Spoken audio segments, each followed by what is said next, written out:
Okay hi everyone. सो आज हम HCV का क्वेश्चन नंबर 61 डिस्कस करेंगे। फिर से the capacitor of capacitance 100 microfarad is connected to a battery of 20 volt for a long time and then disconnected from it. It is now connected across a long solenoid having 4000 turns per meter. It is found that the potential difference across the capacitor drops to 90% of its maximum value in 2 seconds. Estimate the average magnetic field produced at the center of the solenoid during this period. सो देखो, अगर हम बात करते हैं कि हमारे पास एक capacitor है, इसका जो कैपेसिटेंस है वो आपको गिवन है, दैट इज़ 100 माइक्रोफेरेड। सो ऐसे यूनिट में कितना हो जाएगा, 10⁻⁻⁴ फेरेड। इसे हम पोटेंशियल डिफरेंस 20 वोल्ट से चार्ज करते हैं for a very long time. तो बेसिकली ये जो कैपेसिटर है ये फुल्ली चार्ज हो जाएगा। इस पर जो चार्ज आएगा that will be CV, C that is 10⁻⁻⁴ and V that is 20, so it will become 20 into 10⁻⁻⁴ coulomb। तो लेट्स से इस वाली प्लेट पे पॉजिटिव चार्ज आ गया और इस वाली प्लेट पे नेगेटिव चार्ज आ गया और ये जो कैपेसिटर है ये फुली चार्ज हो गया। Now t is equal to 0 पे हम इस कैपेसिटर को एक लॉन्ग सोलेनॉइड से कनेक्ट कर देते हैं। सो आप देखो कि जैसे ही आप इस सर्किट को कंप्लीट करोगे एक करंट आएगा इस सर्किट में I। उसके कारण क्या होगा कि ये जो कैपेसिटर है ये डिस्चार्ज होने लगेगा। So at t is equal to 2 seconds, 2 seconds के बाद जो चार्ज है इस कैपेसिटर पे वो कितना हो जाएगा। Can you find the value of charge. 2 seconds के बाद आपको गिवन है कि जो पोटेंशियल डिफरेंस है वो 90% ऑफ इनिशियल पोटेंशियल डिफरेंस जो था that was 20 volt. So here the final potential that is 90% of the 20 volt. So you can find this value 0.9 times 20. So this will become 18 volt. So now you can find the charge. Charge will be CV.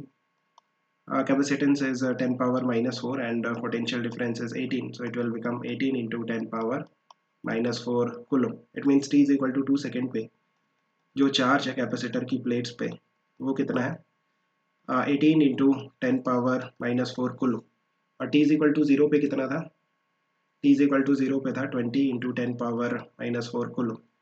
तो basically कितना charge decrease हुआ capacitor की plate पे उतना ही charge इस circuit से flow हुआ है, right.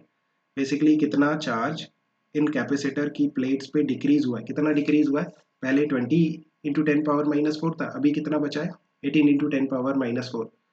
So delta Q that is कितना चार्ज फ्लो हुआ है सर्किट से, that is 20 into 10⁻⁻⁴ minus 18 into 10⁻⁻⁴. This will become 2 into 10⁻⁻⁴ coulomb. This is the total charge जो कि सर्किट से फ्लो करेगा in time t is equal to 2 seconds, right। 2 second में कितना चार्ज सर्किट से फ्लो किया, this is the value. Now if I say what is the average current will be total charge flown through the circuit divided by the total time. Total charge by total time will be the average value of the current in the circuit. So total charge that is 2 into 10⁻⁻⁴ इतना charge flow किया है कितने time में, 2 seconds में। So the value of average current in the circuit is 10⁻⁻⁴ ampere. Now हमें basically magnetic field की average value निकालनी है। अगर आप मैग्नेटिक फील्ड की बात करो इनसाइड द सोलेनॉइड, सो उसकी वैल्यू होती है mu not an I. Mu naught constant है, एन कॉन्स्टेंट है।